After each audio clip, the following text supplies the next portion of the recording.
Welcome, viewers. Today I have Mr. Tyrone Butler. Hey, how are you? I'm fine. How are you? I'm doing good. So, to get things started, I just want to ask you, what is your official title?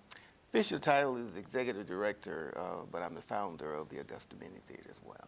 Okay, and I see that you mentioned the Augusta Mini Theater, and it has the word Augusta in it. I just want to ask you, are you from Augusta? Yes, I'm from Augusta, went to Josie High School, Albany State College, and came back home. And what was your major when you attended Albany State? Well, I majored in sociology, minored in psychology. Okay, and growing up, who did you listen to? Well, I listened to Nat King Cole, and I listened to, of course, James Brown. I always wanted to be a dancer myself and a singer myself.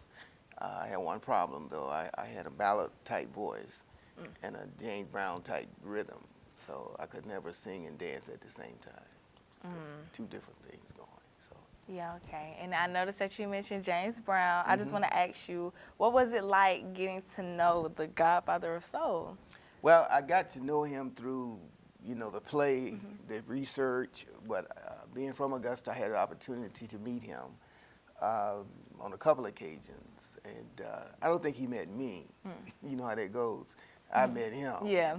And on two occasions, and there were some strange type of occasions because I wanted him to. I was out of college. The first time I actually talked to him, I was out of college, and I wanted him to listen to a song I had recorded. And he told me, he said, okay, I'll be out of town for 2 weeks, but go see Charlie Reed in 2 weeks. He'll tell you how to get in touch with me. I was just excited, right? Because this is like James Brown, in 1972, 3. And so anyway, I waited 2 weeks. I went to see the guy he told me to go see, and the guy wouldn't let me see him. And so I was like disappointed, a young man, but James Brown was all over the world, and I'm thinking he's gonna be there in 2 weeks. You know what I mean? And so I met him then. I was excited, and back in 2008, I wrote a script, and then we did it, and we did it again in 2010, and we got his daughter Deanna to be in it, and that was amazing. That was amazing.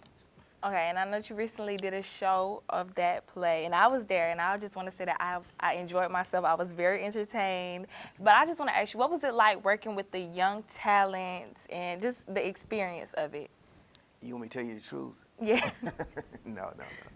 They were all they were really good, except that we had a student named Monet Burns. You know her? I do. Oh God, no, she was great. No, she was great. I know she's a student here, so I have to be good here because then I won't be able to get out of here.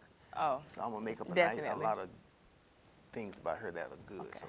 So she's a real good young person. I enjoyed really working with all of them. You got to push them. Right. And I'm a James Brown type director, and if you saw, James Brown was difficult to work for, and at times I guess I'm difficult too because I want the best out of them.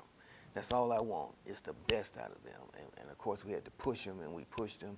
And when you watch them on the stage, you sit there and you go like, wow, like every show they did, I'm like, it's like seeing it for the first time. Right. And so even I learned something about James Brown just by watching them and watching their passion. It was just, I mean, I hate that they can't see themselves. Sure, they'll see it on the video, but they'll never see themselves in person. Wow. Yeah. So I just want to ask you, I know you've been running the Augusta Mini Theater for about 45 years. I just want to ask you, what made you decide to actually start it? Well, like I said, I wanted to be a singer, a dancer all my life. Augusta was a segregated community when I was growing up. I say we lived in a cage. Segregation was like living in a cage. You couldn't go out, or you felt you couldn't go out. There wasn't a locked door, but psychologically the door was locked. Black people couldn't venture, beyond the community. So, but anyway, I was volunteering at the Wallace Branch Library with some teenagers, so I said one day to the librarian, let's do some shows over here. And she said, what kind of shows? I said, like the Johnny Carson type show. I know you don't know Johnny Carson, but he was a nighttime TV host, Oh, okay. and he would interview people like you're doing here now. Okay. even though you're not doing a very good job. But anyway, no, yes you are. You're doing a good job. But anyway, he was, you know, he was like that. I wanted to be like that too. I wanted to interview guests like you do with me. Okay. And so the librarian said, well, write it up. I did it.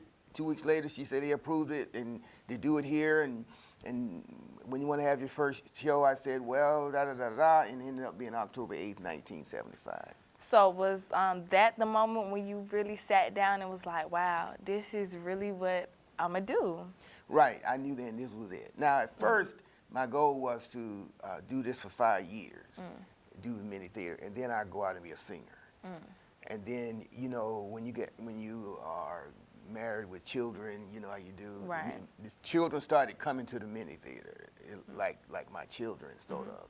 And then, you know, you say, well, wow, maybe I'll wait 5 more years, you know. And then I go out, do it. And then I said, and then more children started coming, you know, like in a marriage. And so then here it is 47 years later, I never did go out there. But I'm glad I didn't, because I had a great opportunity to meet so many wonderful students. So many young people now are out there in the world doing wonderful things. They're on TV, they're on Broadway. Right. They came right through the mini theater, and Wow. they're lawyers, they're doctors, and so we're just very proud of the work. I'm glad I didn't get that hit record that I wanted. And I know that you said, while I was there at the tribute to The Godfather, so I know that you said that this is your last time directing. I just want to ask you, what made you decide that this is the end? Well, it is, you know, because, you know, you want to go out with a bang. I was watching them. They helped me a lot to make my decision, because I looked at them and I go like, wow, there's nothing else. This is it. You know, they did such a wonderful job. You can't top this. I was just satisfied with my work of 47 years. And I go like, this is my last directing. You know, even though I've been thinking about it for a little while, but they did so well that I just, you can't top it. Right. You definitely went out with a bang. Yeah, Definitely. went out with a bang, yeah.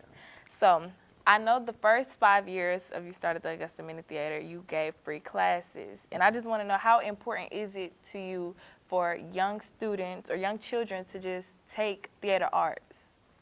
Well, I didn't have an opportunity to do it. You know, I went to Josie High School, and we had a wonderful chorus. And then we had church. You know, you would be in some things at church. But basically, you know, that was it. And I wonder just how many other young people out there like me. When I say like me, a lot of people think I'm talking about just African-American children. I'm talking about anyone who has a skill and may not have the financial means to go and participate in that. So let's do something for young people out there like me. And so now they can all come to the mini theater. And now it's free again, by the way.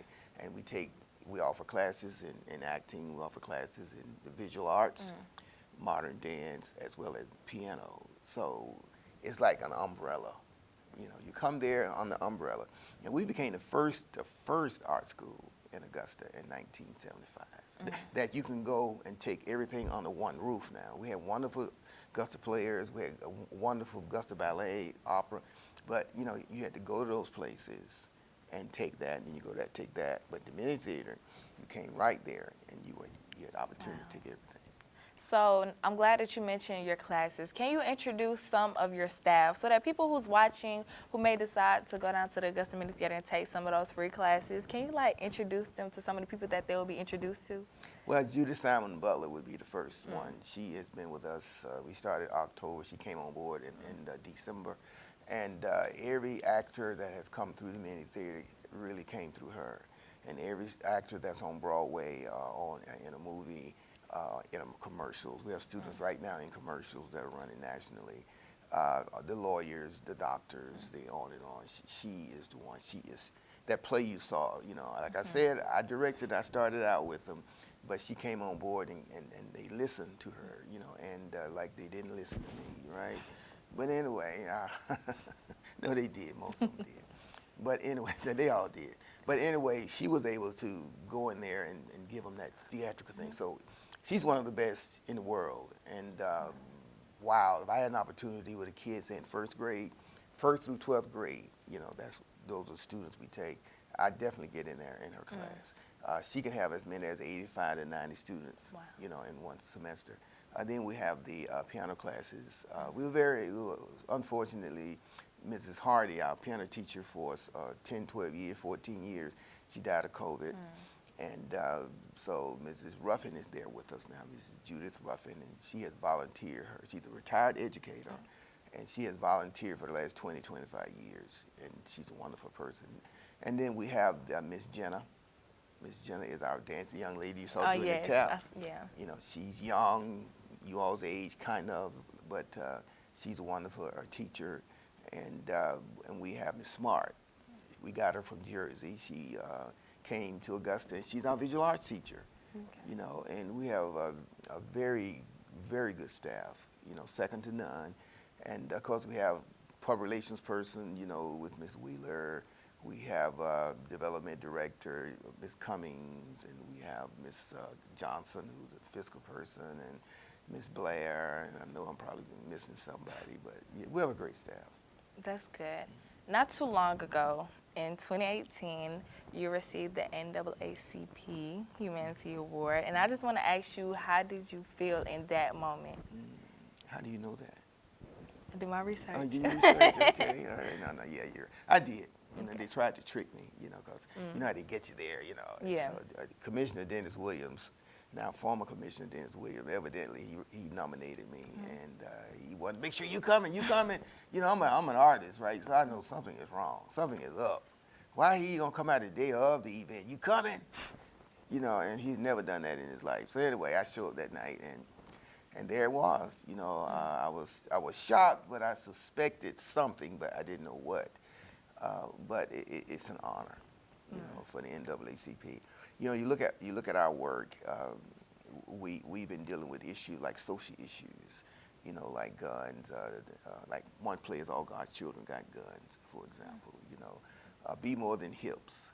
You know, trying to encourage young ladies and boys to go into college. Be more than hips. You know, it just plays like that. Importance of education, the danger of drugs and alcohol. And then I haven't done a lot of what you call black theater.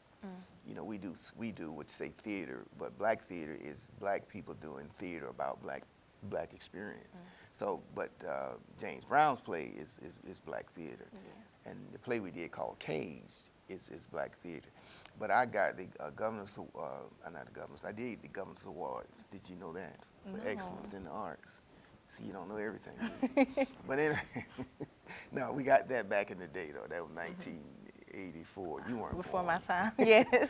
Yeah. But that was an honor, you know, because I hadn't done a lot of work, you know, with black theater, but 95% of our enrollment is African American, and that's by choice. You know, anybody can come to the Mini Theater. I think it's time for that to happen. It's time for Augusta to realize those days are over. Segregation is over, but it's over, but it's still there. Okay. And can you talk about some of the other awards that you received as well? You know I'm old, right? So you're trying to trick me again? No. You know I can't remember nothing. But anyway, you know we received a number of awards. AKA sorority gave me an award. When I say gave, you know, they gave to the Mini Theater, you know, as well, you know. But the Governor's Awards for Excellence in the Arts was really like a surprise. You know, we had only been in operation about 9 years, and someone nominated my name to the governor, and Governor Joe Frank Harris, I think it was at the time. And only 6 people got that award across the state. Wow. I was shocked, and I had been criticized, you know, before even starting the Mini Theater. Someone said to me, what qualifies Tyrone Butler to start in our school? I mean, I had no real experience. I just enjoyed singing, right, and dancing, and so it got to me a little bit. And then I took some students to this local studio, and the guy looked at me and my students and said, you know, you're teaching them bad art. I mean, that was hurtful, you know. So, but it helped me. It motivated me. So to get the award for excellence in the arts, the Governor's Award, and he was there, the same guy that told me I was teaching bad art. And he said to me after the program in Atlanta, he said, I guess bad art is better than no art. But it helped me to push forward. Right. And speaking of helping you to push forward, I just want to ask you about your support systems. Now, what is it like? Like, who do you have that you can lean on in your time of need? Well, I tell you, I forgot one name, a very important name, Ernestine Robinson. She was with me in 1975.